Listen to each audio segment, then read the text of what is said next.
السلام عليكم. اهلا بيكم. بصراحة كده، لو انت فاكر ان المشكلة ان الناس بره بتكره المصريين، يبقى انت شايف نص الحقيقة بس. الحقيقة الاصعب ان في حاجات احنا بنعملها من غير ما نحس، بتخلي اي حد يشوفنا بطريقة معينة من اول دقيقة. طب ليه اول لما المصري يسافر من هنا ساعات بيحس انه بقى اقل؟ ليه ممكن يتحط في مواقف بايخة او حد يتعامل معاه ببرود او استعلاء؟ انا مش جاي اقولك احنا وحشين، ولا جاي اقولك الدنيا كلها ضدنا. انا جاي اقولك الحقيقة اللي في النص، الحقيقة اللي ممكن تغير تجربتك بره بالكامل. وخليك معايا للاخر، علشان في الاخر هقولك شوية حاجات لو عملتهم هتفرق معاك فرق يخليك تقول انا ازاي ما كنتش فاهم ده. بس قبل ما نتكلم ونخش في كامل التفاصيل، ياريت كلنا نصلي على النبي عليه افضل الصلاة والسلام، ونشترك في القناة ونفعل زر الجرس، وندعي لاخواتنا المستضعفين في كل مكان. بص يا معلم، خلينا نتفق على حاجة من الأول. مش كل واحد سافر بره اتبهدل، ومش كل الناس بره وحشة. في ناس محترمة جدا، وفي بلاد بتعاملك أحسن من بلدك كمان. بس في نمط بيتكرر، نمط يخلي الناس كتير تقول نفس الجملة: أنا مش فاهم ليه اتعاملت كده. نظرة مش مريحة، رد بارد زيادة، حد بيكلمك كأنك مش فاهم، أو حتى موقف يخليك تحس إنك أقل. السؤال بقى، هل ده حقيقي ولا إحساس ولا سوء تفاهم؟ الإجابة التلاتة مع بعض. في حاجة اسمها صورتك قبل ما تتكلم. يعني إيه؟ يعني الشخص اللي قدامك بيكون فكرة عنك قبل ما تفتح بقك أصلا. طب ودي بتيجي منين؟ بتيجي من الفيديوهات اللي على السوشيال ميديا، أو مواقف حصلت مع الشخص ده قبل كده، وكلام الناس طبعا، أو أي حاجة حتى لو صورة نمطية قديمة. فأول لما يعرف إنك مصري، المخ عنده بيترجم على طول ويقول تمام، ده غالبا كذا وكذا وكذا. مش محتاجة حاجة يعني. حتى لو انت عكس ده 100%. مثال مهم عشان تفهمني أكتر: تخيل معايا واحد شاف كذا فيديو الناس بتزعق وبتتخانق وبتتكلم بعصبية، وبعدين قابلك انت داخل عادي جدا بس متوتر شوية، وصوتك عالي سنة بسيطة. هو مش هيفكر ان ده توتر، ولا هيجي في باله انك متوتر اصلا.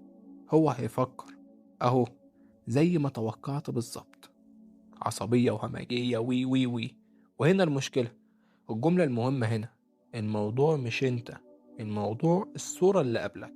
بص بقى، في حاجة ناس كتير مش واخدة بالها منها: اللغة مش بس كلمات، اللغة فيها نبرة وسرعة في الكلام، وتعبيرات وشك وإيدك بتتحرك إزاي، ووقفتك شكلها عامل إزاي. حاجات عندنا عادية جدا بره ممكن تتفهم بشكل تاني خالص. مثلا صوتك عالي، عندهم ممكن يتفهم إنه عصبية، بتتكلم بسرعة كأنك متوتر، أو بتقرب زيادة، وده تعدي على المساحة الشخصية بالنسبة لهم. مثال عملي علشان تفهمني: انت بتشرح موقف وتقول الكلام بسرعة وتحاول توصل المعلومة، اللي قدامك ممكن يترجم ده: هو بيضغط عليا، رغم انك بس عايز تخلص.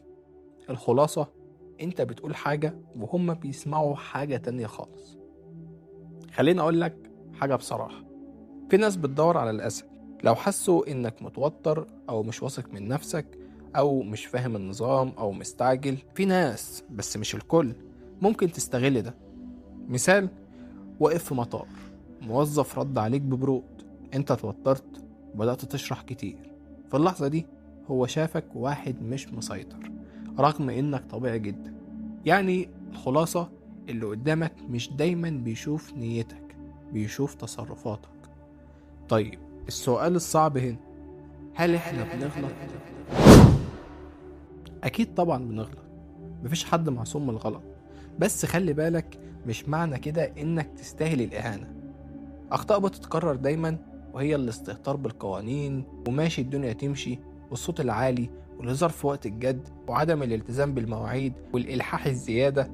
الحاجات دي ممكن تبوظ صورتك في ثانية، بس في نفس الوقت غلطك لا يساوي إهانتك. يعني لو غلطت يتصحح لك مش يتقل منك. ودلوقتي بقى نخش على التقيل: حضر نفسك قبل ما تسافر.